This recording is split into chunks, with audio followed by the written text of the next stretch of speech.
Test, test.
Test, test.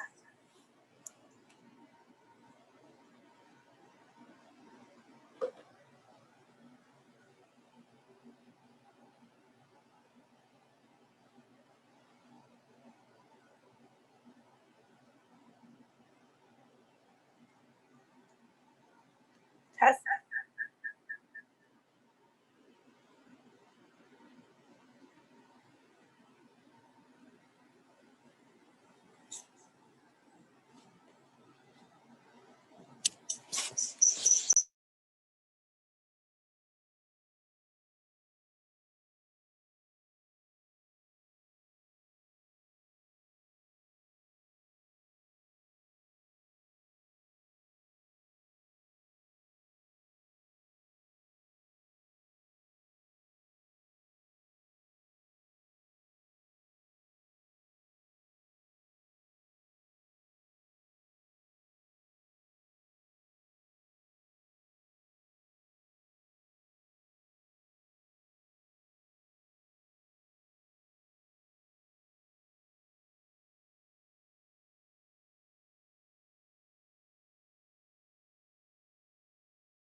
Hi, everybody. It's Desiree. I'm wondering if we can all put our cameras on and make sure that we are good to go before we start things off here. And just make sure that it's reading the same on YouTube. Thank you, everybody. Desiree, question for you. Am I able to share my screen? Hi, everybody. Sorry, I'm living two lives again. Yeah, I think that you can share your screen. I'm not sharing mine anymore, but I was before showing that picture. Sounds good, because we'll be sharing the screen.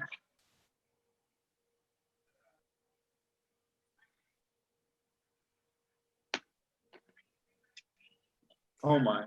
I'll just need someone to assign me to write closed captions before we get started. Of course.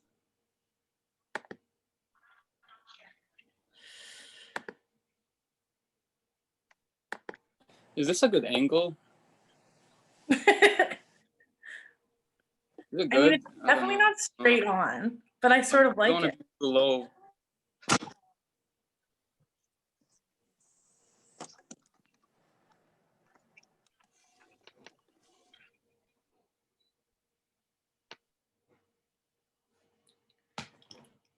Okay. There's a lag between YouTube and Zoom, everyone. So YouTube is just getting all of us here. Oh, great. We all exist and we all are on YouTube and everybody can hear me. Great. Yeah, Macron, before I was doing a shared screen, like before you all joined.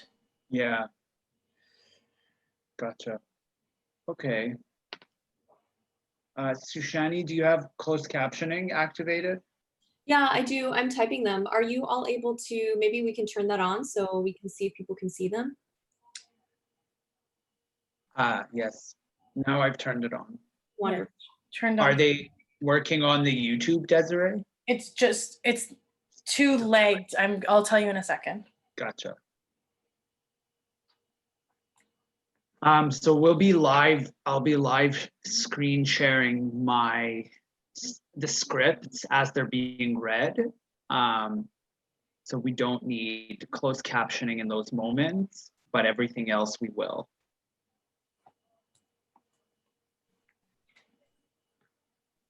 Wonderful. Sounds good. So anytime there's text on the screen, I won't be captioning, but I'll capture everything else. Great. Okay. I actually am not seeing the closed captioning on YouTube right now.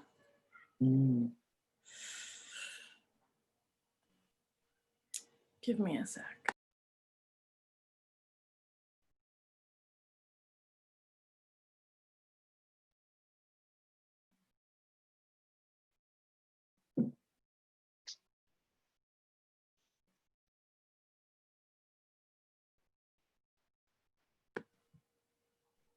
Okay, it's all good, everybody. It's just so behind. Live. Yeah, the YouTube is so behind the real life thing I'm experiencing.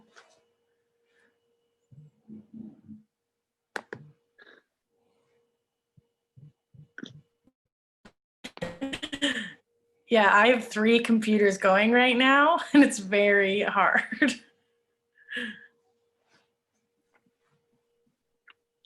I feel like I work for NASA or something. I feel like I work for NASA.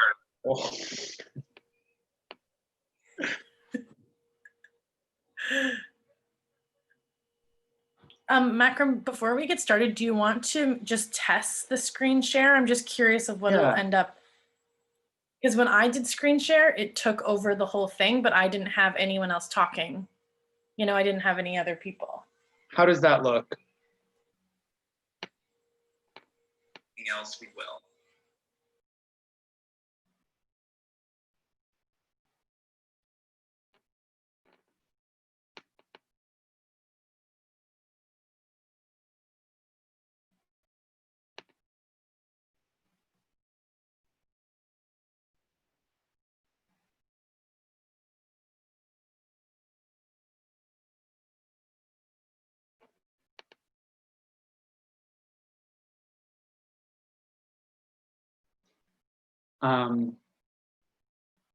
Cool. People don't see our chat, do they?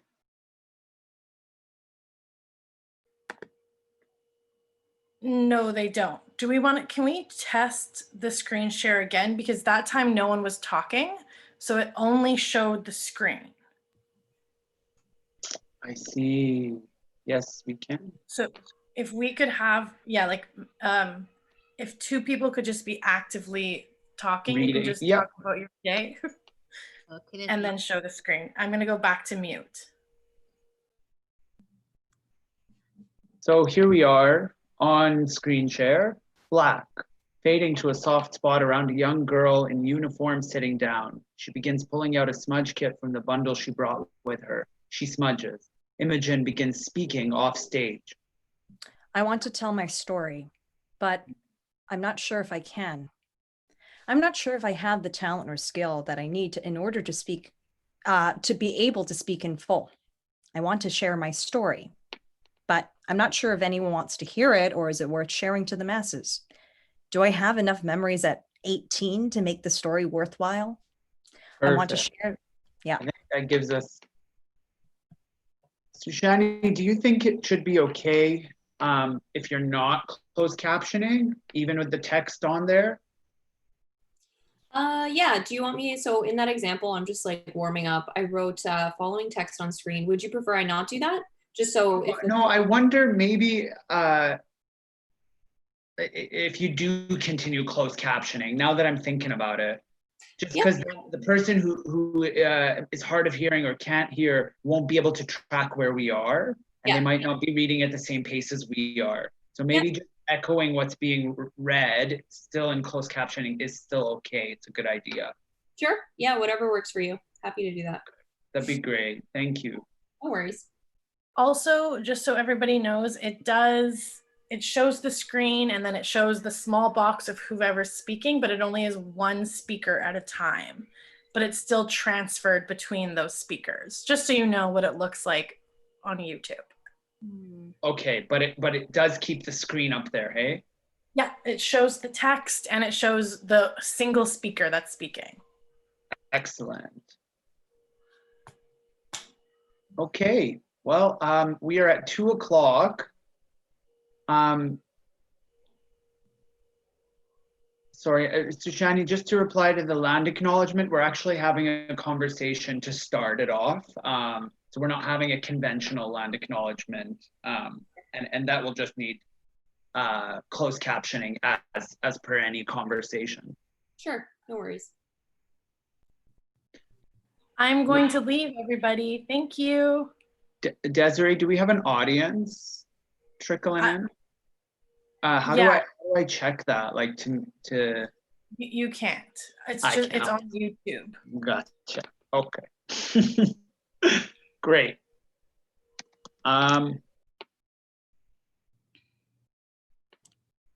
Okay, we'll see you on the other side, Desiree. Thanks, everyone.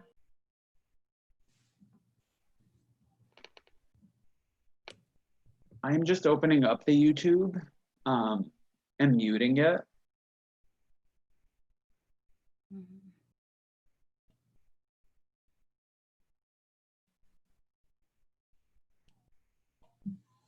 Alrighty. So we are at 2 o'clock right now, and we want to begin our showcase.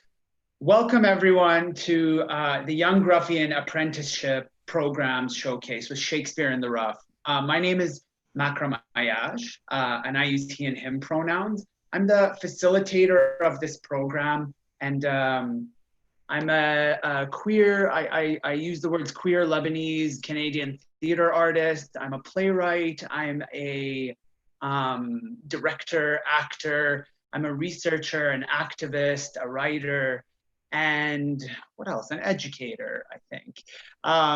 And we got this unique kind of program that we were able to do this year is because of COVID. So we had this opportunity. Typically, the YRAP program takes place in Withrow Park in the East End of Toronto, and it's simultaneous with Shakespeare in the Rough's annual live performance. And when COVID came down, we talked about what are some possible ways we could manifest a program that engages young and emerging artists. And we thought an 8-week playwriting program where each week we learn about the tenets of playwriting, of narrative playwriting, in looking at scene structure, looking at characterization, looking at world building, looking at outlining, but all in the context of learning these rules to really challenge and disrupt them. I come from the philosophy that the hero's journey doesn't necessarily belong or is not monopolized by Eurocentric ideas. This is a pattern that we see in many cultures, and so I'm not afraid of this journey and this experience. And we went through the tenets of playwriting each week, and each of these playwrights chipped away at a new draft. And now, as we culminate the 8 weeks, they all have a working document that can be called the first draft of these new plays. So what you'll get to hear today is a glimpse into the worlds of these plays and into the worlds of these artists. We all come from, actually, I'll let you all introduce yourselves. So I'll turn it over to you, Issy. Yes, hello. My name is Isi Bakomen. I use they, them pronouns. I come from both Nigerian and Peruvian heritage. And my practice as an artist, I'm really focused on amplifying the voices of people within my community, whether that be the queer community, whether that be Afro-Latinx community, Nigerian, Latinx, like the mix of everything. So that's my focus right now. Thank you. Sigwan? Oh, you're muted. Bojo, Nijnakas, Mongo Dem, Chimnessing Dojava, Otowadami, Only Anishnabe Kwayandao, Upping Mede Kwayandao. Hello everyone, my name is Zigwin Mixmong. I represent Bosley First Nation. My practice is mostly storytelling, but primarily it's been playwriting for the last little bit. And I really focus on amplifying and raising up Indigenous voices so that those who have been silenced can continue to actively engage in the world around them. Thank you. We'll take it over to Devinder. I just want to remind the group today, just for our closed captioner, I found myself speaking really quickly as well the moment we went live, but just to remember to speak at a pace that's that she's able to follow. So over to you, Devinder. Hi, everyone. My name is Devinder. My pronouns are he and they. My practice is as an actor and a playwright. And my work right now really focuses on exploring and putting Sikh and Punjabi stories on the stage in unconventional ways, in ways that challenge existing theatrical structures. Thank you. Kim? I am Kim, or Kimberly. I go by she, her pronouns. I am a multidisciplinary artist, collaborator, performer, but within the practice of theater, I work as an actor and currently focusing on playwriting. And what I'm interested in is having to bring forward the marginalized voices to the forefronts of our stage. I think it's very crucial that we are the ones telling the stories. As usually we've seen and heard or have done stories that have been told by white people. And I want to be here telling the stories of joy, being able to showcase that we all multifaceted people, even within our marginalizations of like my identities being a queer Chinese woman, I can still find myself in the place of joy. So that's what I'm interested in exploring. Right. Hi, hello, ahlan wa sahlan. I am Laith. I use he, him pronouns. My practice is as an actor, writer, and theater artist. I'm an Iraqi Shia Muslim, and I'm interested in exploring human connections across cultures, across languages. I'm an advocate for that, and I'm an advocate for I'm an advocate for finding the humor and the joy and the love within those connections and relationships. Right on. Yeah, it's been a tremendous gift working with a team of artists that come from racialized, marginalized, queer experiences. And I think what I can really highlight about this group is that we enter the conversation through the experiences of our identity, but there is consistently, week by week, they showed up, they demonstrated commitment to the craft, commitment to themselves, commitment to one another, and rigor and excellence. That it's not enough for me to just enter the space, but that I'm rigorous and excellent. And they really demonstrate that, and you'll see in the work.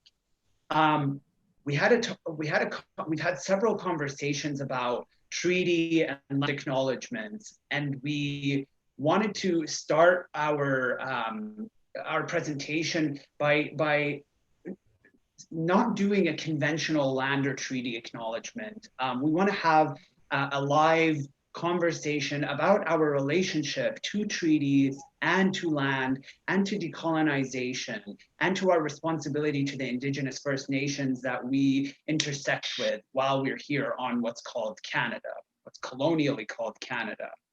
And so I'm live streaming in from Treaty 6 territory in so-called Edmonton. This is the land of the Cree, the Blackfoot, the Anishinaabe, Ojibwe, the Saulteaux, the Dene, Métis, and Inuit, and of course many recorded or unrecorded. And I always like to say that for me, beyond learning the histories and beyond learning the contemporary politics of how I intersect with the treaties and the land that we are occupying, for me, what's more important, or what's most important, and what's been most transformative is relationship building and the relationships that I've built. And I begin there, and I'll turn it over to anyone who'd like to pick it up, and we'll have this conversation. I can begin. I'm on the territory of Treaty 13 and the Williams Treaties, which is home to the Mississaugas of the Credit, the Anishinaabe, the Haudenosaunee, the Wendat, and the Chippewa, and other diverse First Nations, Inuit, and Métis people. And I actually want to talk about my journey here to Canada, because we talked about this earlier in the day too, and I think that's important to recognize. But everyone was talking about, or a lot of people were talking about where they're from and where their parents came from. And my parents came from Punjab and settled here. And I don't actually know the colonial reasons behind why they left or how it's related to colonialism. And that's something that I really want to learn about. And like two other things that I'm really like happy, like two discoveries that I made is one, as I mentioned earlier, with the Black Lives Matter protests this summer and like the surgence of information on social media, what I'm trying to work on doing is not be in a site of discontent, like, because colonization is like a big project of discontent. And like, I find myself sometimes I'm like collecting so much information and like I'm just like discontent and I'm like I'm trying to learn as much as I can, and I want to begin to learn from a place of like or question whether can I be curious and seek knowledge without being discontent or attaching power to it, like being like, oh, I have knowledge, I have power. So that's something I want to explore. And also the thing about Canada's Drag Race, which was really interesting. Yesterday I was watching it. They were doing the makeover challenge, and I was like, they were talking about Rainbow Railroad, which is a charity that brings LGBT plus refugees to Canada. And I was thinking how important this charity is, but also how this show was working to construct Canada as this perfect place, which is like through the lens of like homo nationalism is like it lays the groundwork for future imperialism and stuff like that. So I'm going to continue to challenge myself to question how I've constructed Canada in my head and how the things that I consume construct Canada for me.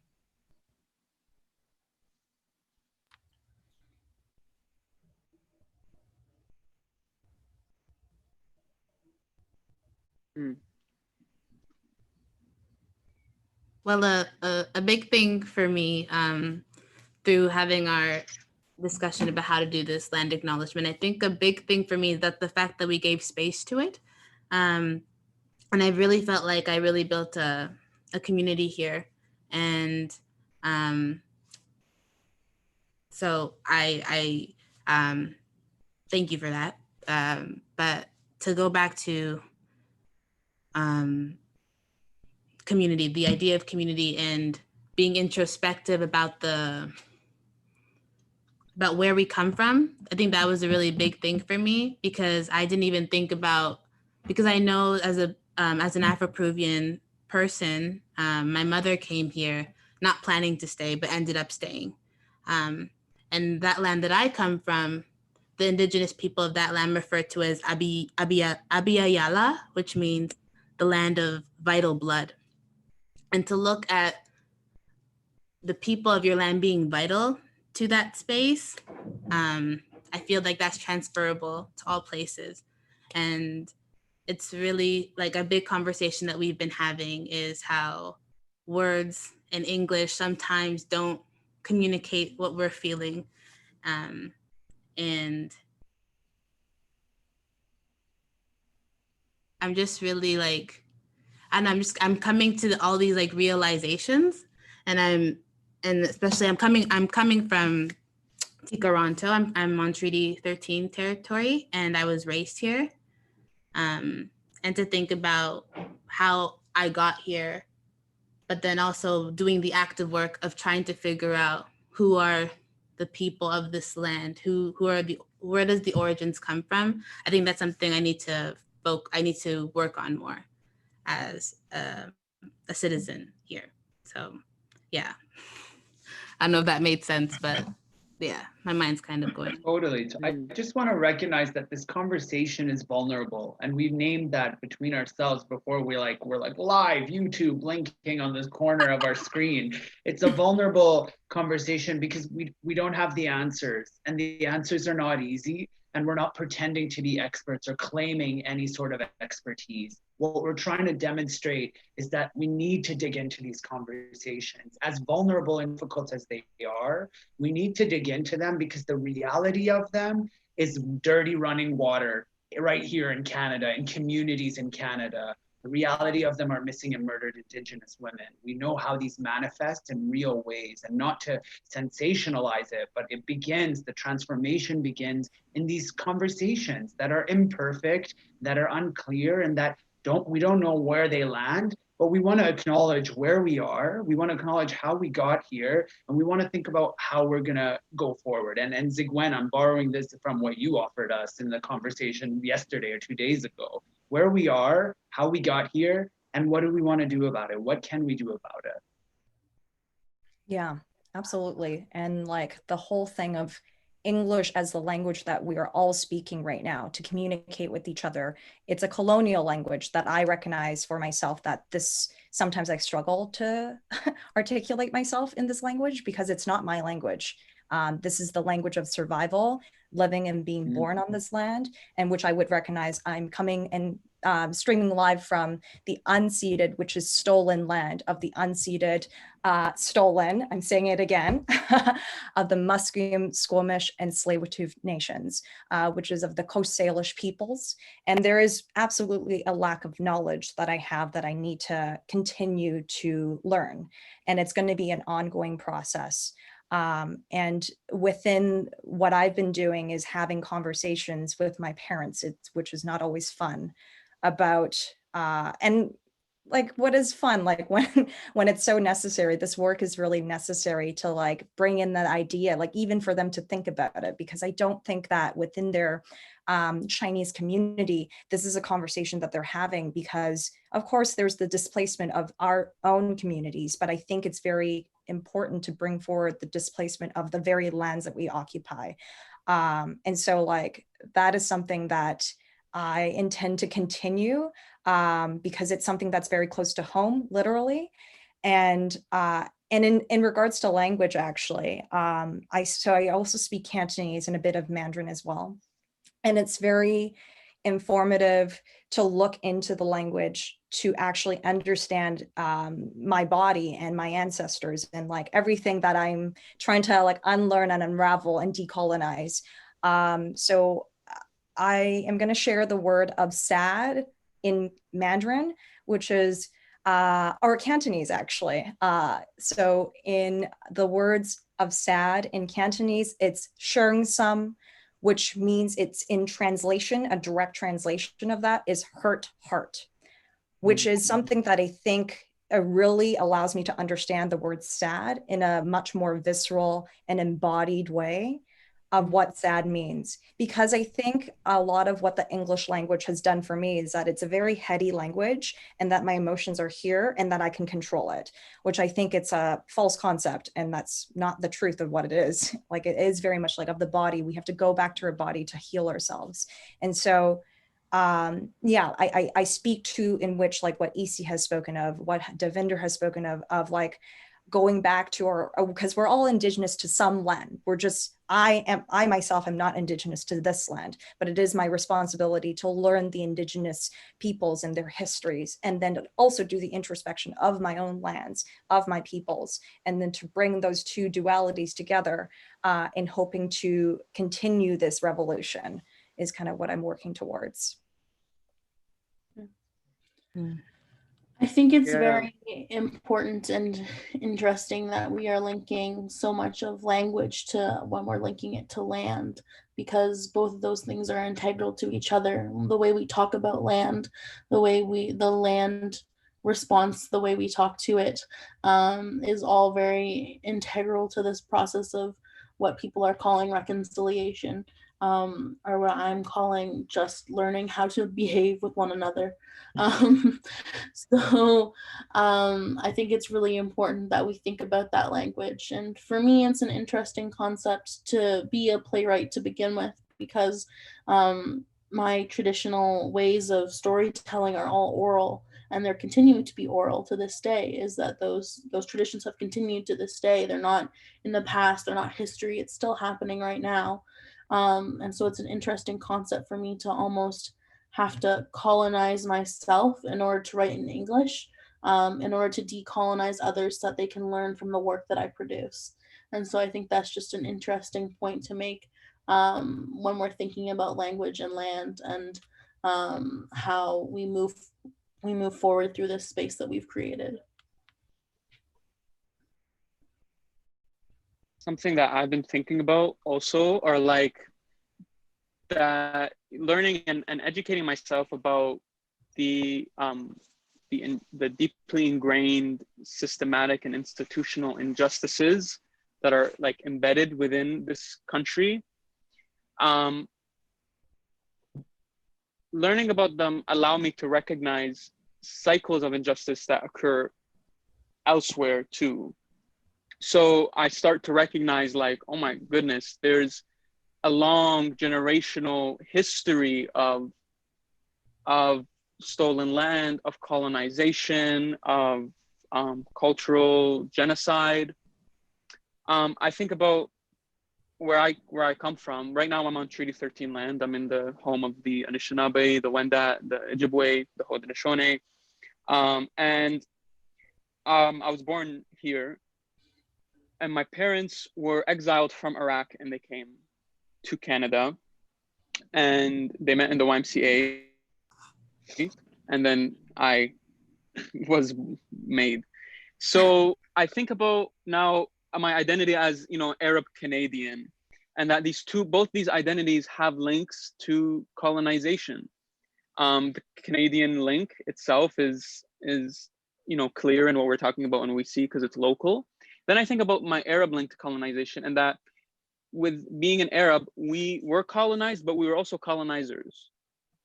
And still in many places in like the Gulf, you know, like the UAE and Kuwait and in the Gulf states, in Lebanon and in Egypt, the kafala system, which is a system where migrant workers from Southeast Asia and from East Africa come to the Middle East to work, but the conditions of labor and the human rights conditions that they're robbed of it's such a huge part of the economy there, but it's here you don't hear about it a lot.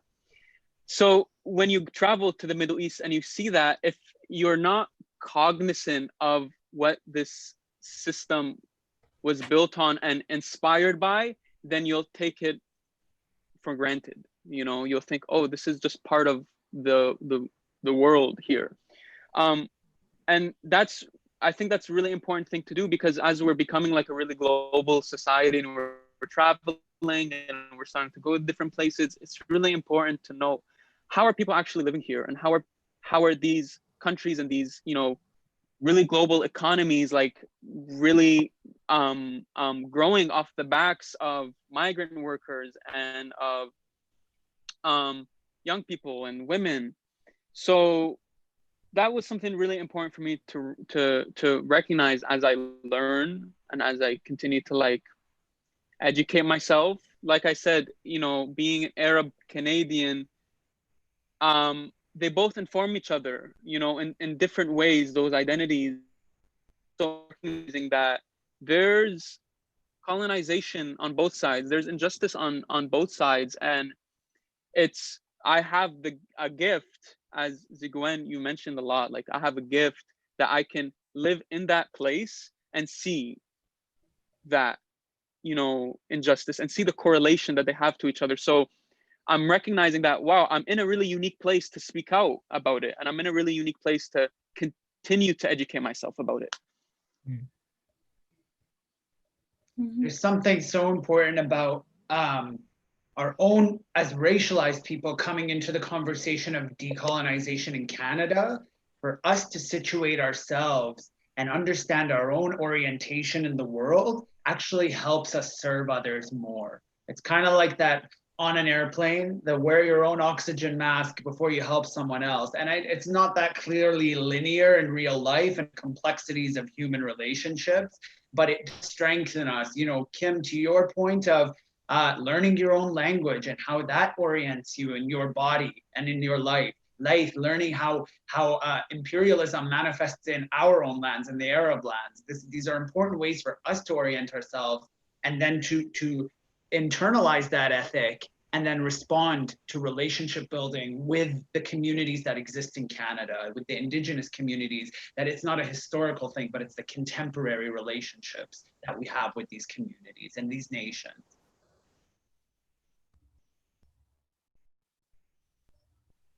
I want to just give some space if anyone wants to add or contribute or has a seed of an idea that they want to put out there. I would like to say one thing. I just realized, like, when we talk about Canada a lot, like even just looking at this space right here, we like to talk about diversity, how we're all so diverse. But that doesn't erase the fact that there is an Indigenous people on this land, and that, like, I think that's something that, like, constantly there's this conversation about, yeah, but like, look, we're all different, and look how we, like, you know, we're all building this thing together, and then everything becomes sort of muddy because we're not being specific. And I think the power of like each of our writing is because it's so specific. It doesn't take away that, okay, I am Canadian. Okay, I'm Canadian, but I don't really identify as Canadian. I identify as Afro-Peruvian, and that's just me. Even though I have Nigerian descent, you know, from my father's side, I wasn't raised by him. So I have a more connection to this culture that my mom built for me in our home. We spoke Spanish, you know, so it's just something that, like, just by listening to you guys today, I'm just thinking about like how by using that multicultural, that Canada's so nice conversation, it really tries to erase the fact that there is Indigenous people and that they have their own culture and that they're so diverse amongst each other, right? So yeah, that's just something that came up in my head that I wanted to share. I also will share with the word nice. It's such, I've looked into the ecology or etymology. Oh my gosh. The etymology of the word of nice. Like I've always had like visceral sort of like, oh, I don't know if when we all have used the word like, oh, like that guy's nice, oh, he's nice, oh, she's nice. Like it never really actually hits home to like a sort of feeling of kind. Like I like to pit the word nice to kind for a reason, because nice is a reveal of like, this is a mask. This is a mask in which when we oh my gosh, when we take it off, you see it for what it is. That's how I like to think of like when people describe Canada as nice. I'm like, it's because you're seeing the mask. So it's interesting that you say that, EC. That's what I think about with the word nice.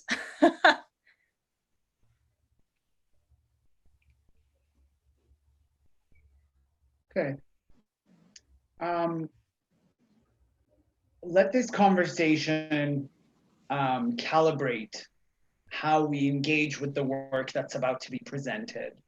So we each of the artists are going to have an opportunity to introduce their work, and we want to exactly calibrate the conversation and the remainder of the presentation with what we've just spoken about, and this important interrogation of what is our relationship to the land, to the people of Canada, to the Indigenous people of Canada, and to decolonization. How do we move away from a diversity and inclusion model of artistic creation and more rather go into an anti-oppression and an equitable model? And so this is an attempt at that. And Issy's gonna start us off with their play. So you give us the rundown, and I'll share onto the screen the script so the audience can follow along as they hear us share it. Hey, wonderful. So the working title of my play is Quince. I named it Quince because the whole play is on the day of Gabriela's quinceañera. And what I really wanted to explore in this play is how this is specifically an Afro-Latinx family. They're specifically Afro-Mexican. So even though I'm the only Black person here today, all the characters are Black as well. And yeah, I'm just really interested in seeing how this family deals with grief on a day of celebration. And to give a bit of a background, Gabriela lost her twin brother, Mark, and today is their birthday. But because he's not there anymore, she's the one at the center of attention. Some content warnings that I want to share with all of you today is the theme of death. A gun will show up. There's violence, eating disorder, and alcoholism. The first scene is called El Baño, which means the bathroom. And that's a scene between Gabriela, who's the birthday girl, and Amanda, who's her cousin. And then the second scene that we're going to look at is, I don't know if I titled it, but it's like the prompt that we had was obvious scene. So it's my obvious scene. And and that's just it's a lot of characters. I won't say who is in it, but it's like the whole family except for like one character who's not in it. But yeah, it's the whole family. And Mark shows up, and that brings out a lot of things, and you'll hear what those things are. Awesome. All righty. So I've shared the screen. I hope the audience can see. And we'll begin with El Baño, the bathroom. Gabriela is in a stall crying. She hears someone coming in. She lifts up her feet and hopes that no one will find her. Amanda walks in. She looks under each stall to make sure no one is there. She kneels in front of a toilet and begins inducing vomit. ¿Estás bien?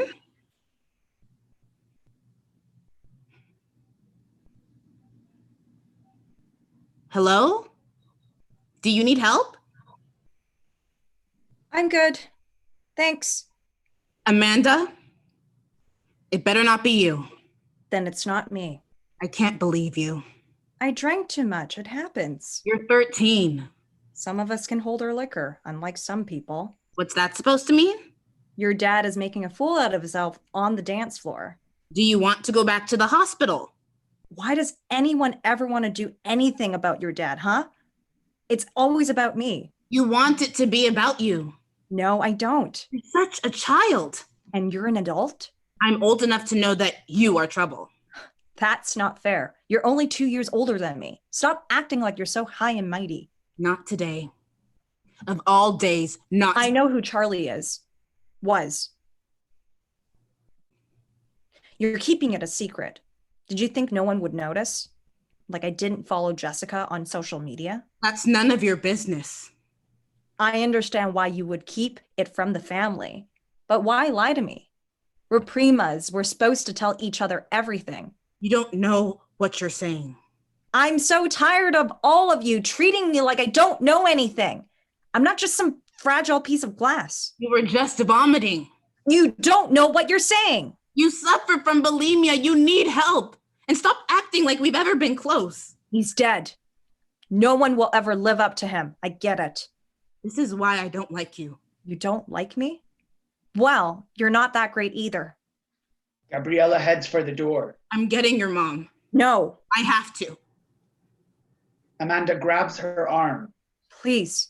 I can't cover for you again. I'm not asking for you to cover me. I just need you. I need you. Just don't scare my mom. Okay? She's gone through enough already. It's just hard for me at birthday parties. There was just so much food, especially at a quince. You think no one is watching, but we see you, Amanda. You're binging. You snuck in here because everyone's distracted. Let's just go back. I won't tell your mom. Gabriella goes to the door again. Why are you here? I was just taking a break. From your party? Not everyone likes being the center of attention. You think I like it? Come on. Look at what you're wearing. Me?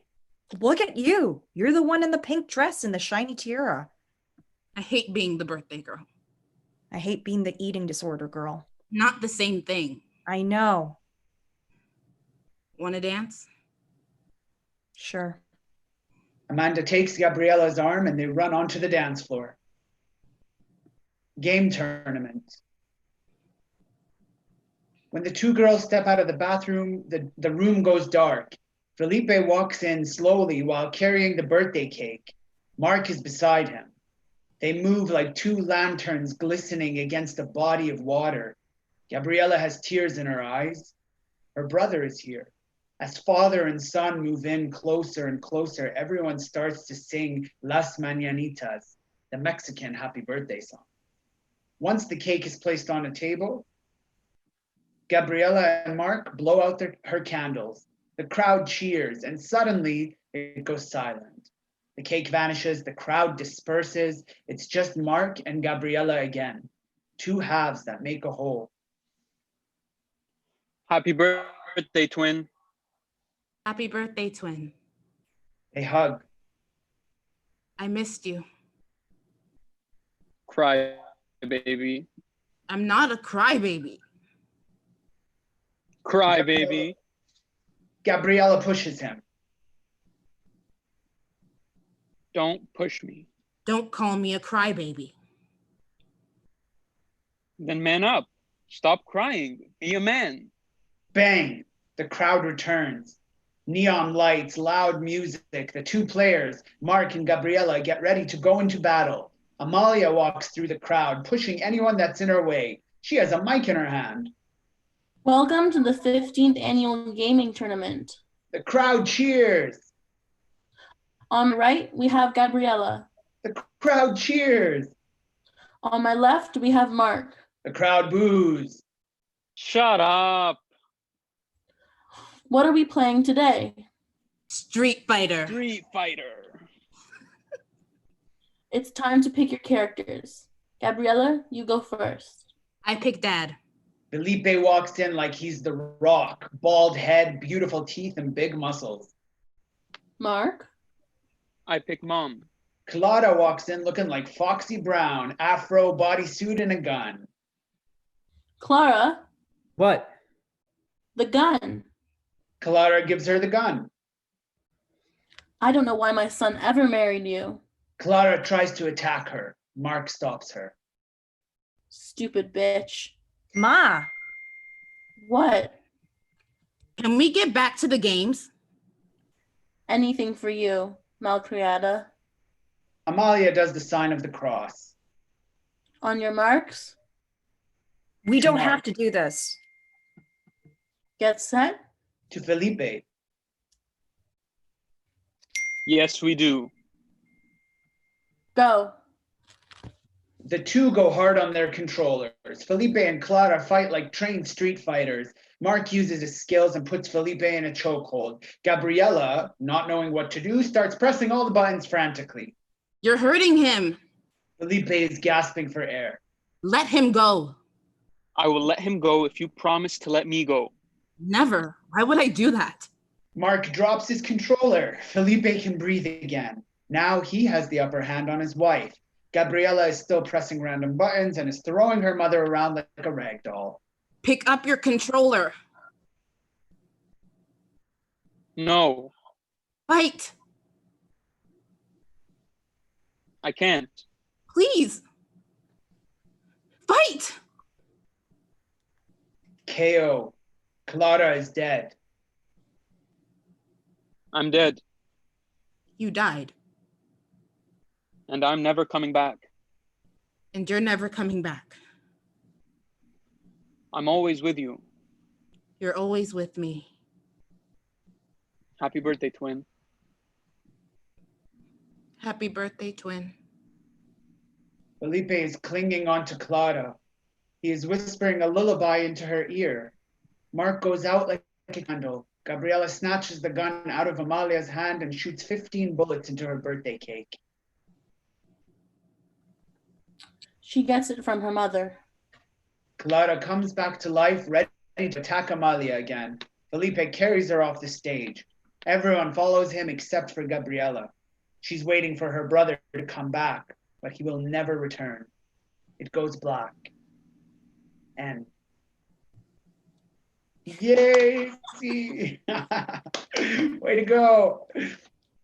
Thank you, Izzy. Thank you. Next we have Zigwen. Hello, everyone. My name is Zegwin again, and I wrote something that is very near and dear to my heart. I wrote a play about a woman who was grappling with the fact that she was raised in a residential school or an Indian day school, and she is having to have conversations with her younger self about what has happened to her and what has made her who she is. This specific scene is in the beginning of the play and sets the audience up for the rest of the story. I want to give content warnings to sexual assaults as well as just generalized Indigenous trauma. Alrighty. Black. Fading to a soft spotlight around a young girl in uniform sitting down. She begins pulling out a smudge kit from the bundle she brought with her. She smudges. Imogen begins speaking off stage. I want to tell you my story, but I'm not sure if I can. I'm not sure if I have the talent or skill that I need in order to able to speak it in full. I want to share my story, but I'm not sure if anyone wants to hear or if it's worth sharing to the masses. Do I have enough memories at 18 to make the story worthwhile? I want to share the story of my ancestors. This, I know, is important. But do I have the ability to tell it honestly and truthfully? Maybe I'm too self-conscious. I am the product of thousands of years of resilience and trauma. Though I don't always know what to do with it, I try my best. This is the story I need to tell. Where do I start? I would say that the beginning is a good place, but I'm not sure where the beginning is. Does this story start now? Does it start the day I was born? Does it start with my parents, their parents? I'm not sure. I do know that no matter where I start, there's always be a part of the story untold, a part that takes place before my recollection or my family's collective recollection. I think that's that part of the beauty in storytelling, though. Every story ever told is interwoven with those that come before them. My story of 18 years on this earth are intrinsically connected to the story of my ancestors when they occupied space in this territory. My story is connected to time memorial. I guess I'll just start with before. Before I came to this physical realm, I sat with my creator. I had made the decision as a spirit to join my relatives on Mother Earth and leave the side of my people in the spirit realm. I'm not asking you to believe that this actually happened. I'm asking you to believe that this is what I believe. I sat with my creator to discuss what my life would look like here on Earth. We must have talked for ages because my life has been very eventful. She told me that I would face unimaginable hardship here, but I would love and be loved. The idea of love was surely enough to entice my spirit to venture here. It is all I've ever known in the spirit realm, and knowing that I will be wrapped in love on earth calmed any unsureness I would have had. But I didn't want to leave my creator. She is unfathomably beautiful, and I love her more than my heart can handle. Why would I ever want to leave her side? Fortunately, the Creator gave all Anishinaabe people a gift, the gift of asima, or tobacco. The Creator instructed me that I would be able to use the asima to communicate with her when I was on Earth. I would be able to take my tobacco, pray, and she would hear me. She would be able to respond to me if I keep offering that asima to her. So my spirit left her side and traveled down to earth and into my mother's womb. Footsteps are heard off stage. Donis, the young girl, hurriedly packs all of her belongings away and runs off stage. A woman dressed in a nun's habit walks on stage, smells the residual smudge, and hastens off in the direction that Donis ran. Fade to black. As lights come up, we see a classroom with a large desk at the head of the room. You may enter. Donis, still in uniform, enters from the opposite side of the room. As she weaves between the desks, making her way to the front of the room, we see that she is visibly shaken. Imogen, my sweet Imogen, do you know how much God loves you? Donis nods her head. And do you know how special it is that he loves you? Donis shakes her head in agreement. Then why would you betray that love and make him hate you, Imogen? My name isn't Imogen. My name is Donis. Sister Maria quickly stands and with a swift movement slaps Donis across the face. How dare you use that language around me? This is why God hates all savages. You are an insolent little monster. What are you going to do to repent for your sins? But I haven't done anything. That's it. I am sending you to Father. Please, I have done nothing wrong. He will know how to make you repent. Stay here and I will get him. Donis sits down at one of the desks in the room. She prays. As she is praying, she freezes into a tableau. Imogen enters. I spent 6 years of my life at that school. 6 years. And during those 6 years, I was raped 9 times. This was the very first time I was assaulted, but I knew Father Michael to be an incredibly cruel man and had heard what he had done to other students. There's so much that has been wiped from my memory. So much that I don't want to talk about again anymore. So much that was painful and killed my spirit. I wish I could say that my story was different from others.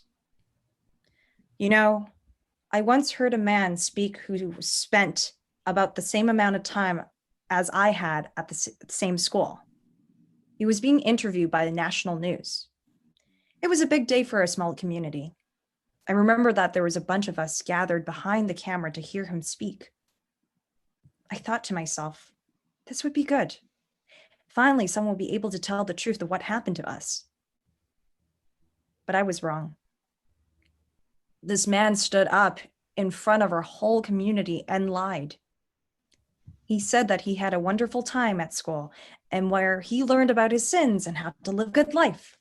He said that becoming Christian saved his soul, and he was incredibly grateful for the years he spent at our school. As he began to go more in depth, members of the community began to leave. Some left angry, some left sad. All left because they felt betrayed by this man. I stood there for the rest of the interview. I didn't stand there to listen. I stood there, frozen, wondering when someone would finally tell the truth. Imogen leaves and Donis's tableau ends. Yay! Wow. Thanks, Gwen. Thank you. Thank you. Next we have Devinder. Tell us a bit about your play. Yeah. So this play originally began as an idea between my friend Sanskruti and we wanted to adapt August Osage County into like a South Asian version. And this is sort of my exploration of that. And sorry, I'm reading from this because it has a good notes on it. And I really wanted to explore whether like Punjabi or like brown South Asian people could exist on stage in the same form of realism that white people exist in. I think that like we exist beyond realism, and I've rarely seen like South Asian bodies in that space. So I wanted to create that for them and explore that. And the idea of like perpetual sorrow in families. The scenes that we are going to read, the premise is that this family, their father figure has just passed away, and there are 4 characters. There's Mummy, who is the mother, and then 3 children, the eldest being Jaspinder, the middle child being Meena, and the youngest being Gurveer. The first scene that we will go through sets up the big plot point in the story where Mummy wants to divorce her dead husband a week after he has passed away. And the last scene is the ending. I think that's all I have to sort of explain. And yeah, we can begin whenever we're ready. Awesome, thank you. Oh, sorry, I should give a content warning. There are mentions of abuse, death, and alcohol consumption. I called you 50 times. Dinner's almost ready. Mummy is pacing in her room. I'm here. Sit down, please. What's wrong? Is everything okay? Jaspinder notices a half-empty bottle of wine on the floor. Have you been drinking? When did you start drinking? I didn't. I don't. Are you judging me? No, I just want you to come downstairs to eat. Why do you laugh? I didn't mean to. I just think it's new, that's all. So you're not judging me? No, I'm not judging you. Good. Yes. Now let's go eat. I have to tell you something. Okay, what is it? I want a divorce. You can't do that. I know, but I want a divorce. Are you feeling okay? I'm feeling fine. I feel good about this, actually, really good. You can't divorce someone who's dead. Of course I can. Maybe not formally in court. Then where? At home. Divorce him at home? What? In front of my family, in the house he lived in. I can divorce myself from him. Can I tell you something? I don't know who I am without him, and I didn't know who I was with him. By 49 years old, a woman should know herself, no? I haven't known what to cook. I don't know the music I like or ask me my favorite color. What's your favorite color? I don't know. Yesterday it was purple and today it's not. It's just not. Mom, I think you're just in shock. I guess I've been in shock my whole life. He died last week. No, but this has been my whole life. I did things because I was supposed to do them, not because I wanted to do them. I feel like I'm stuck here. This isn't an opportunity for you to just do what you want. If not now, then when?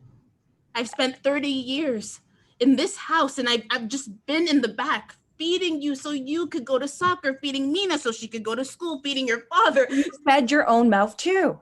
But no one ever asked what I wanted to eat. I saw the text last December.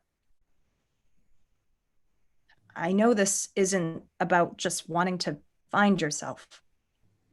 Why didn't you say anything? You're trying to feel less guilty. That's not true. Come, let's go eat. Do you think I killed him? Come, let's go eat. Tell me I didn't kill him. You didn't kill him, I feel like I did. but I thought he didn't know. He knew. He even confronted me about it 2 months ago. What? It lasted 5 years. Mom, I don't know what's going on, you're going through right now or what you're doing, but can we just please go downstairs and eat? Will you help me divorce him? No, I won't. I will not let you divorce my dead father. Please, Beta. I live with a lot of pain here. If you, my beautiful daughter, my beautiful, beautiful daughter, could help me find my freedom, I would owe you my life. To He's you. dead. He's dead. He's dead. Not in my heart. He seemed pretty dead when you were sending those texts. Oh, God. Let's say we did go forward with this divorce. What would you tell his siblings? Your other kids? That you cheated your husband months before he died? No. We can say it in another way. What way? I read online that abuse is grounds for divorce. That has nothing to do with anything. I would just need you to testify in order to prove that. I would be lying. I've been researching a lot. I have all the papers here. I found templates and printed them so we can do it like we are in a real courthouse. I wouldn't testify. But you saw what happened. I don't remember that. You have to testify. It is the only way to make this happen. Maybe you can admit that you cheated. Those are the grounds for divorce.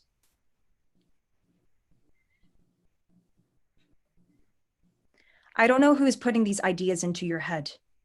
Jaspinder unplugs the desktop computer and takes the monitor. Come, let's go downstairs and eat dinner. Jaspinder exits. Second Second scene. Sorry, I'll do this. You read that? directions. Yeah. The scene that precedes this moment is the trial. An envelope is about to be handed to Mummy by Mina. This envelope contains the verdict. Can I ask you one thing? Did you provoke him? Mina, let's stop. Mina is no longer making eye contact. Did you just not love him? Mina, can we please stop? I need to know whether she loved him or not. She's your mother. Don't do this anymore.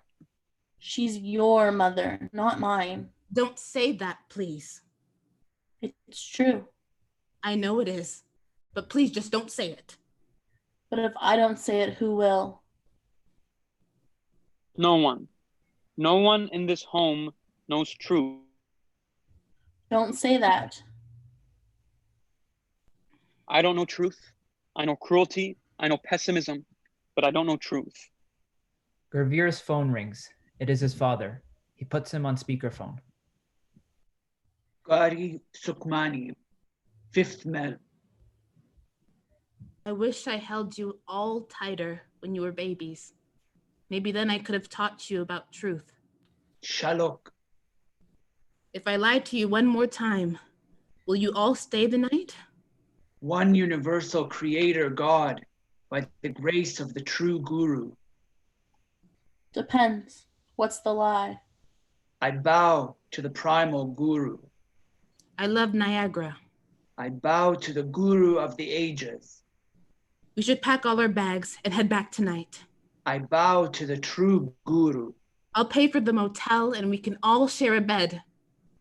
I bow to the great divine guru. I'll be 19 again. Meditate. Meditate, meditate in remembrance of him and find peace. And I'll hold you all again, but with the knowledge I have now. Worry and anguish shall be dispelled from your body. I'll take the hurt from your hearts and swallow it. Remember and praise the one who pervades the whole universe. You and I will never know pain. His name is chanted by countless people in so many ways. We'll wake up at 5 a.m. to see the sunrise, and we won't have to drag you out of bed. The Vedas, the Puranas, and the Simrites, the purest of utterances. I'll finally understand why watching water fall from great heights is worth my time. We're created from the one word of the name of the Lord. And on the little boat, we wouldn't wear the plastic ponchos because plastic ponchos are for people who don't know true happiness. That one in whose soul the one Lord dwells. We wouldn't mind the water on our skin because we wouldn't pain. The praises of his glory cannot be recounted. We would know each other.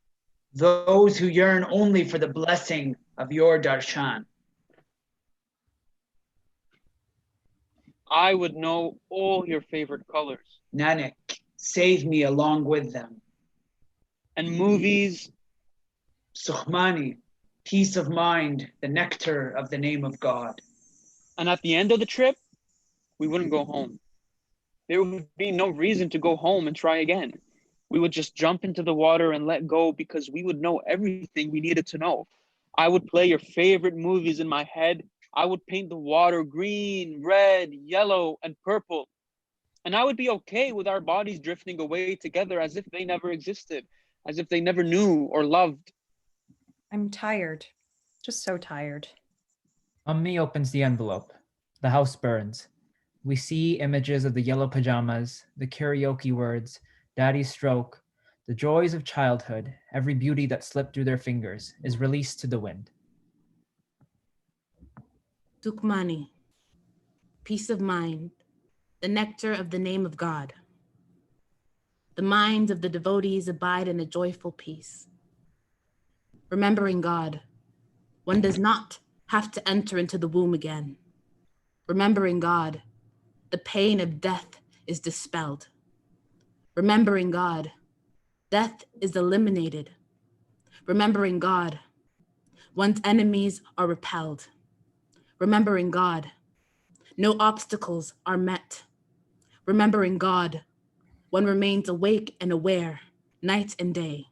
Remembering God, one is not touched by fear.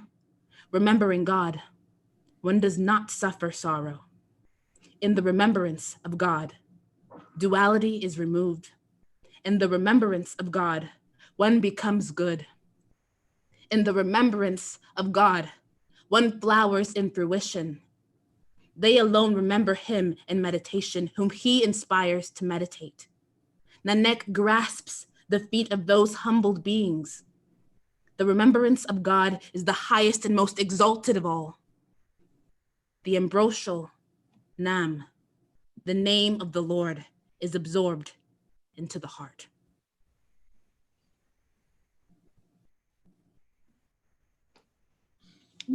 Thank you, Davinder. Right on. Thank you, Thank you. everyone. We turn it over to Kim now. Hi, so I'm Kim once again. I'll be sharing a work in progress. The current title is Pig Stomach Soup or 猪头汤. And the reason for the duality of the title also is to speak to the two lighthouses I'm working towards right now, which is it's a love story to my immigrant parents. I see you, is that enough? And also this is a performance of whiteness specifically to BIPOC people. So it's written in a non-linear way. So this is supposedly the ending of the play, but I'm not precious to that, but currently that's where it sits right now. And there's a various amount of characters. I won't explain it, but we'll just go into the reading. Right. Any content warning? Their content warning would be mentions of homophobia and profanity. Great. All righty.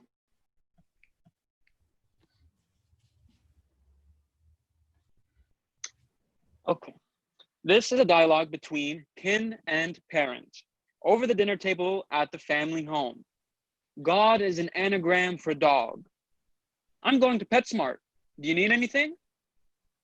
So I support all queers. Who taught you such a thing? Everyone should love who they love. Not in my household. What do you mean? Good for you. Not for me. That is inherently homophobic. No, it's not. It's just how I feel. God, there's no sense of free speech nowadays. This isn't a matter of politics.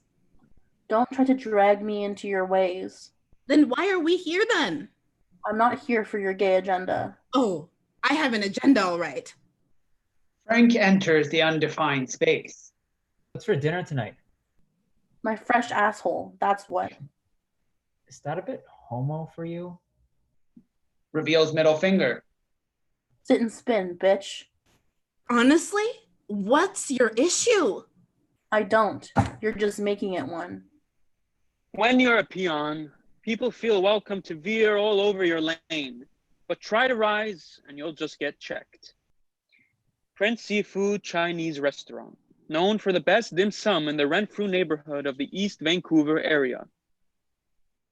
A spacious banquet hall, enough to accommodate all your second and third cousins for your sister's wedding or your late aunt's funeral. Mom has gotten hugely into crystals. She said something about realigning my chi or something. Wasn't she just getting into Buddhism last week?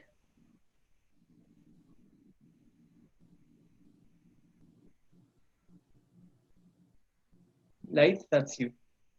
Would you like some? No, thank you. Either that, or she's been really getting her kick at hot yoga. You're too polite. Bradley attempts to make eye contact with the server, gesturing them with a wave. Pretty lady, over here. I'm just feeling a bit full. How can you call her a pretty lady when she looks like a pork chop?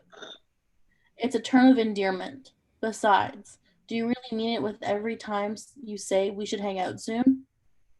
Hot pot is a love language. Fluid, communal, and nourishing. In Hot Pot, we celebrate diversity, champion innovation, and prioritize comfort. A slice of the quotidian without the performative elements, but to savor life seriously. That's silly. You can never have too much. Here, have some more tofu. Brando scoops up a medley of enoki mushrooms, tofu, and radish from the communal hot pot into Gino's bowl. You shouldn't. Fucking smartass. No trouble at all. The server approaches their table for order.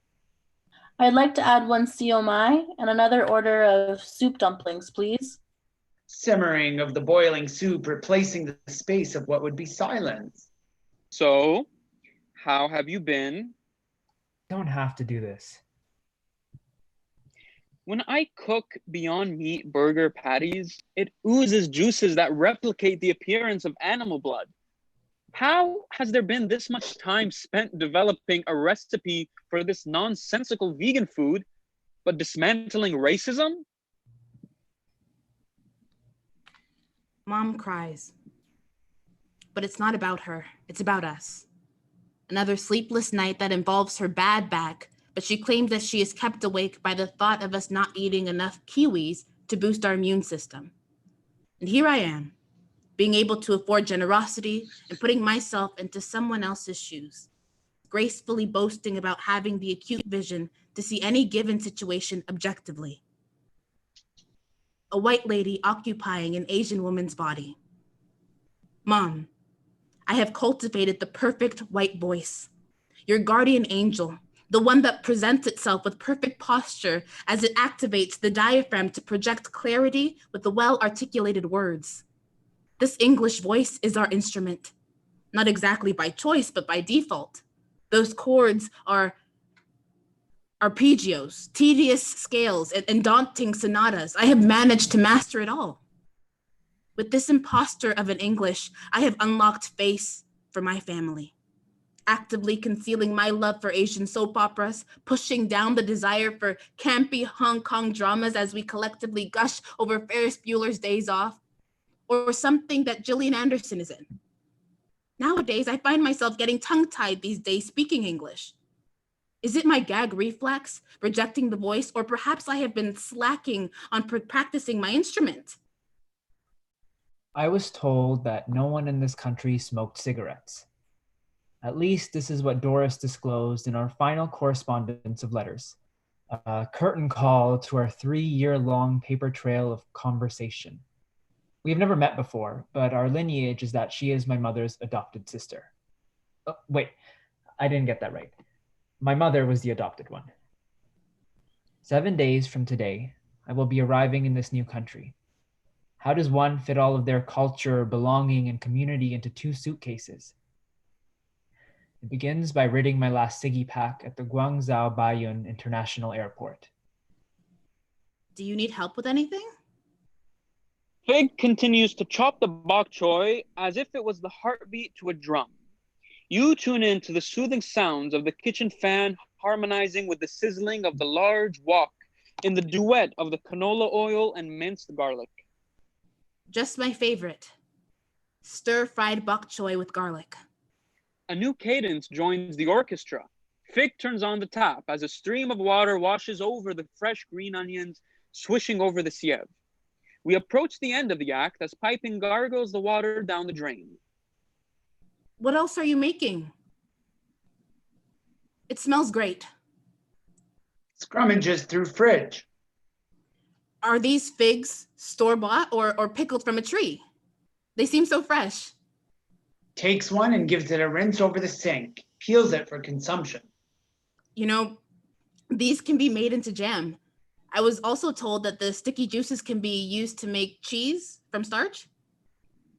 Continues to devour the fruit. Upon completion, she seeks to dispel of the outer skin into the compost bin located underneath the sink where Fig is working. Sorry. Just right by you. It seems they've landed themselves a primetime slot on a large network television show.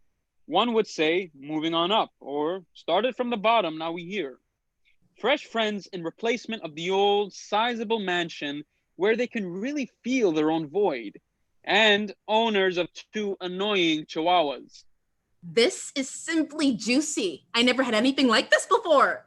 I love how it just oozes in your mouth the moment you sink your teeth into the meat. Can you believe that this is store-bought? If I'm being honest, absolutely not. It just has such a gourmet feel. What a treat. Served in a box from a frozen aisle just at our local grocery store. Sometimes on those lazy days, it's nice to have the convenience of not worrying about the ingredients. Absolutely ingenious. How has no one thought about infusing cheese, tomatoes, and your condiments into your patty before? Some of us are just not innovators, but recipients of those that do. Lucky us. You know, this is perfect for that weekend getaway trip to the cottage. No fuss, just the enjoyment of cooking and eating. Throw it onto the grill and impress the guests. Darn, I was just going to say the same thing. Our audience is in for a treat. If you look into the mini freezer located right under your seat, you will find your own box of the all-American Angus beef to bring home to your family.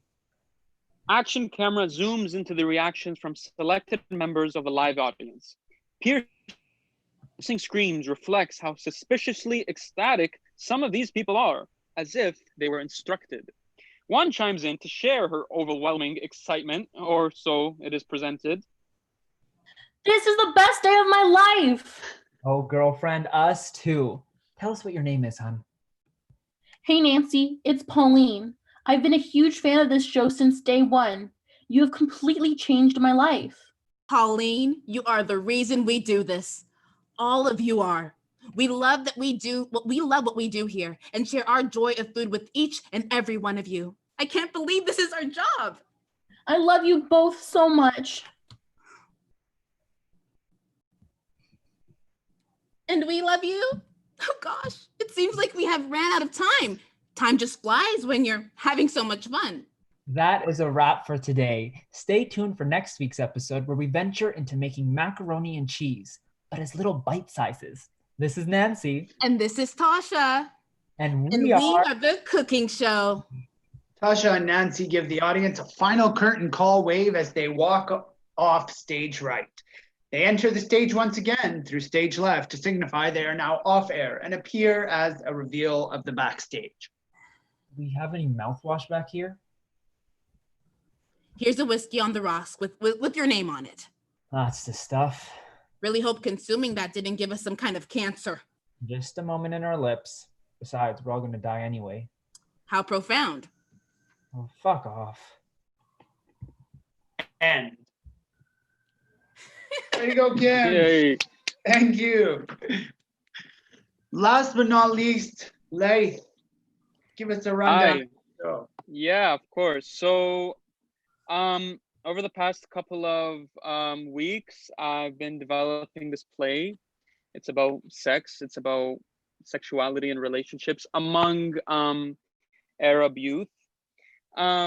So what we're going to be reading today is a scene and a monologue. And this play, writing it was partly inspired by Revolt. She said Revolt Again by Alice Birch. The Arab body is a very politicized and weaponized entity in our social political climate. So I want to talk about the sexual liberation and the emotional attachment to the body and the liberation of that, but through the lives of these characters and the humor and the awkwardness that comes with, you know, your personal stories about sex and about desire and decadence. So all of that is a part of it. But this is right now is just a scene and a monologue. And some content warnings. It's about sex. There's going to be swearing and there's going to be suggestive behavior. There's going to be naked people with a strap on. And there's going to be mentions of sexual violence. So take it away. Thank you, Laith.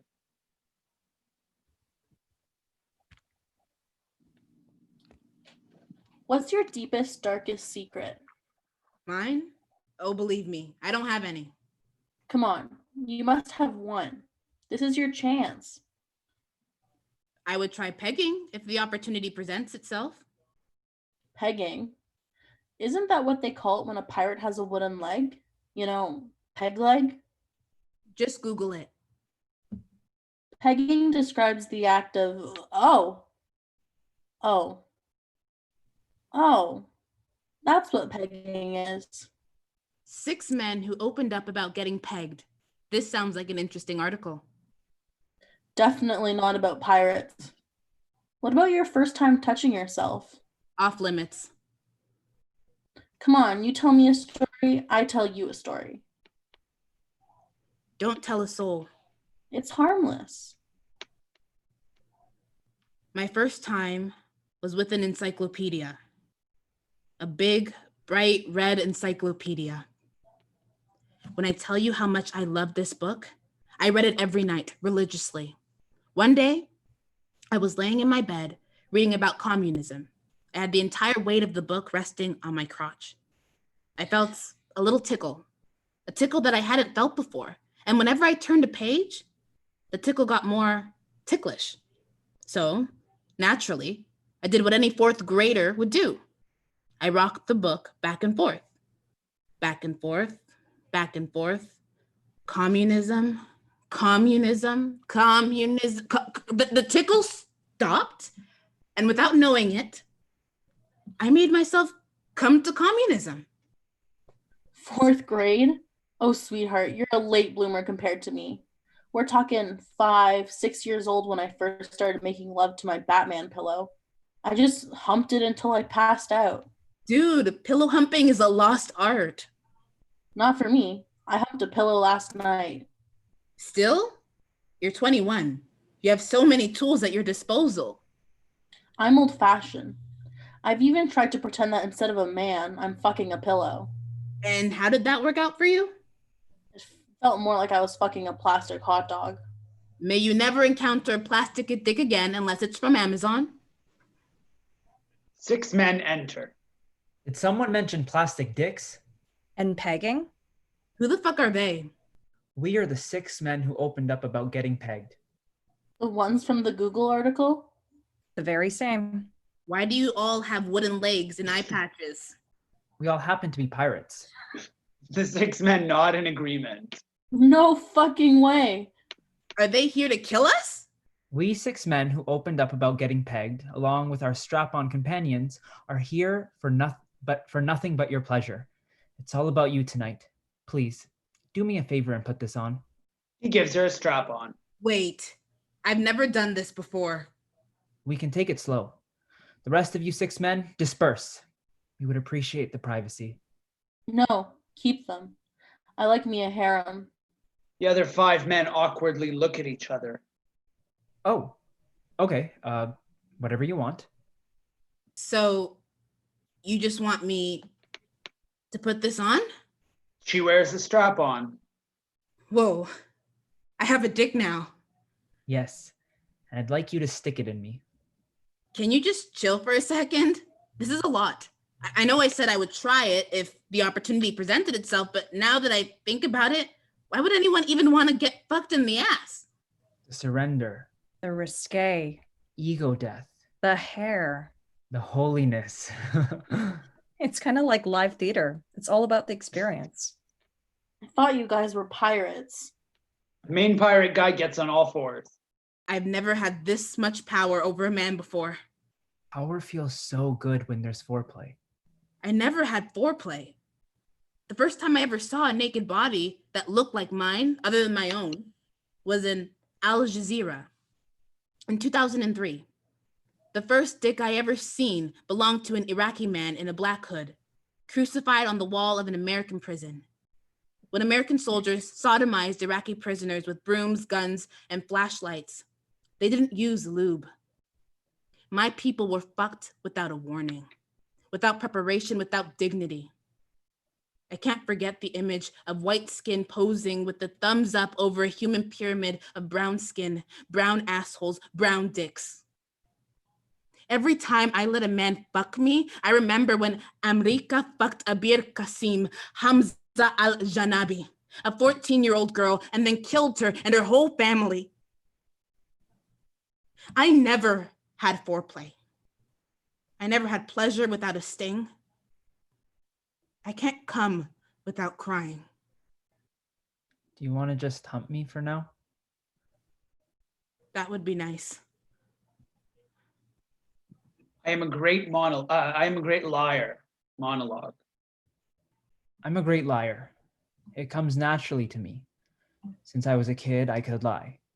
You know that one rule people always mention, the 10,000 hours rule? That you need 10,000 hours of practice to master something. Well, I've got 10,000 hours of lying under my belt. So at this point, I'm like the Elton John of lying. I lie about everything. It's my first impulse to lie. I just want to lie all the time. It feels good. I'm better now. I don't lie as much.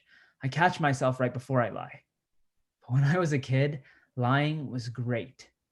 It was almost as good as masturbating. In fact, jacking off and lying often went hand in hand. Lying just made life better when I was a kid. It's like what marijuana does for me now, lying did for me back then. I could tell other kids my parents were rich, or we had a nice big house, or something completely outrageous. Like my uncle is a samurai who fights Al-Qaeda. Some kids believed me. It made me popular. I was an ugly kid. Or no, I was actually really cute, but I thought I was ugly. I mean, I was the only brown hairy kid in my class, so Obviously, I thought I was ugly. I lied to make myself feel less ugly. I was a funny kid, probably because I had a unibrow and I was really, really horny. I was a really sexual kid. I got my first ever boner when I saw Beyonce and Austin Powers. I was sitting on the sofa next to my dad. I was like 5, and I just felt it go whoop. And then when I went to sleep that night, all I could think about was Beyonce. It felt really good, but also really, really wrong. That experience improved my lying skills by like 100. I had to start elevating my lies, you know? I had to pretend something was really bad when I actually thought it was really good. So yeah, I had to lie about making out with my neighbor, Ali. He was my age. We were best friends. We were born only a couple days apart. There's a video of us crawling down the hallway together. I was at his house one day, and he told me to go upstairs so we could play a game. We went into his parents' room, and we went under the covers, pillow fort style. And then we started kissing. I remember it being really fun. We were laughing the whole time, and I remember feeling really good. But also, I don't know how to talk about this because I was a kid, but like, I just knew what to do. I didn't know what sex was, or if I did, I thought it was super gross. But when I was making out with him, I just knew that this felt good. He was my first kiss. Yeah. This is weird, weird, weird. I was 6, he was 6. We were in his parents' room making out, and then, oh, his older sister walks in. She starts laughing out loud. She makes us sit on the edge of the bed and she says, "Boys, I know what you were doing." And he was trying to tell her, "No, Zara, it's not like that. I was teaching him a game." And I just sat there and shut up. We weren't playing a game, I thought. We were just making out. We never spoke about it again, and now he's a Toronto rapper making songs about pussy and stuff. It's kind of funny, but also like, damn, I really did that with him back in the day. I guess he's a good liar too if he still thinks about it. Maybe he never does. I feel like after that moment, I just became a pro liar. You become a pro liar when you start to recognize the ways other people lie and how good they are at it. Some people are shit liars. Some people are great across the board. Arabs are usually great liars. We just know how. When I met my first gay Arab friend in high school, Mo, he gave me some lying tips. It was really easy to see through his lies though. Like he has these piercing eyes that tell you everything. Still, it actually wasn't him who taught me how to lie, but he pointed out all the liars around us. He used to fool around with one of his childhood friends, Taha, in their basement when their family would come over for tea. At school, in the hallways, Taha wouldn't even look at him. He would just act super straight. And Mo would be there like, "I know he's not." It actually ended up being a lot of guys like that. A lot of Arab dudes who played football, had a girlfriend, smoked shisha with their boys on the weekend, and when they were alone, they sent dick pics to Mo. He'd be like, "They're really good actors." Frankly, I disagree. I'm an actor. An actor should be truthful, right? These guys weren't truthful at all. They were just liars, plain and simple. Better liars than me. I couldn't take a lie that far. You know, far enough to pretend like I'm a completely different person. I had to come clean at some point. Now, in my adult life, I'm starting to believe that everyone is a liar. Everyone lives on a pile of lies that they built for themselves a long time ago, and only they know what the pile looks like. And now, you know, I have a younger sister, and she's learning how to lie, and she's getting better at it every day. I have to check her breath every night to make sure she brushed her teeth because I can't trust her word anymore. Or she tell me she cleaned her room when she actually stuffed all her clothes under the bed. Her argument is what worries me. She says, "Well, I did clean it. Look, the room is clean." I mean, yeah, technically she's right. The room is cleaner than it was before, but she didn't actually fold the clothes and put them in the closet. She just stuffed them under her bed. So she lied to me. But she lied to me thinking that it was better than telling the truth. And that's the mark of a great liar.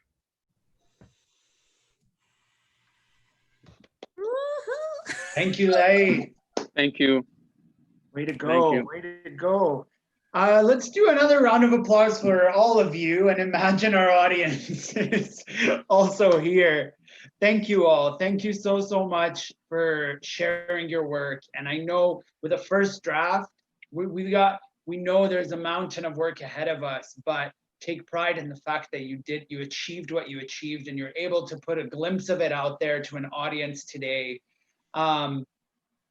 Thank you to Sushani, who is doing our closed captioning, and Desiree, who helped set up all of this YouTube live work, to Jay Northcott, to Eva Berry, to Caitlin Rorden, all who supported all throughout this program and supported me. And thanks to every one of you. And again, thank you to the audience for attending. I want to turn it over to Zigwen, who's offered to close us off with a prayer today. Bojo jem nado. Sigwen dijna kas mangdo dem chimnin sing donjiba. Bodo wadami only anashnabe kwandao upping mede kwandao. Chimigwetch for the land that we all get to walk on here today. Chimigwetch for the ancestors who walked so that our path can be a little easier. Chimigwetch for the flyers, the crawlers, the swimmers, and the four-legged ones. Chimigwetch for us being all interrelated. Chimigwetch for us and the work that we have done. Chimigwetch for everything that has come through this boundless opportunity. And Chimigwetch for our futures. Aha, Chimigwetch. Thank you. Thank you. Thank you. Take care, everyone. Bye-bye. Bye. Bye. Thank you, I'm gonna Makram. stop the Thank you, live everyone. stream. I'm gonna stop the meeting, but let's come back to the meeting. Cool. Okay. Yeah. All righty. Okay.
We're still connected to the live, and I'm not sure how to disconnect it.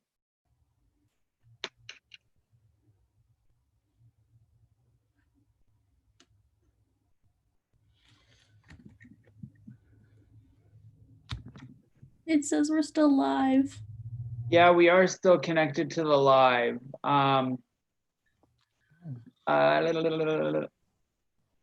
I just is Issy with us yet? No. Just once we get Issy, I'll ask them to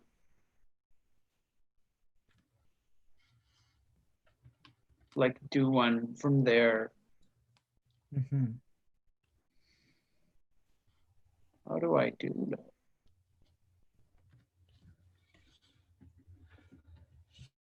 Go to the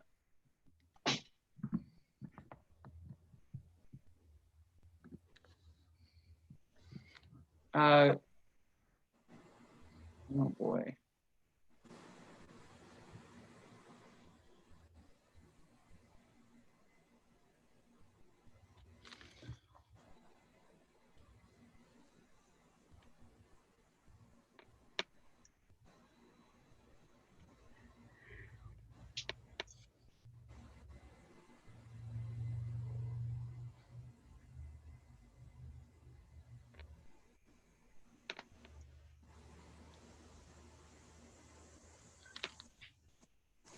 That went well.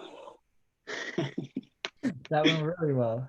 Yeah. That was awesome. I hope you all feel so proud. I'm gonna make another meeting, okay? And I'll just email you right now, okay? Just, Okay. we're Okay, no not problem. live. Let me just tell Izzy this. They're just, hi Izzy. I'm gonna end this because it's still YouTubing and I don't know how to turn it off. So I'm just gonna make another meeting and send it to your emails, okay? Yeah, my Well, mom's watching us. Yeah, I know. I'm like, yeah. So I'll make another meeting and launch it. But why don't you all open the YouTube, like view stream on YouTube? If you click it, try to get there and read through the comments. Okay, I'll be right back. I'll set up a meeting for all of us. And I don't know how to turn it off, so I'm just gonna make another meeting. Okay, see you guys in the other meeting. Okay.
Hello.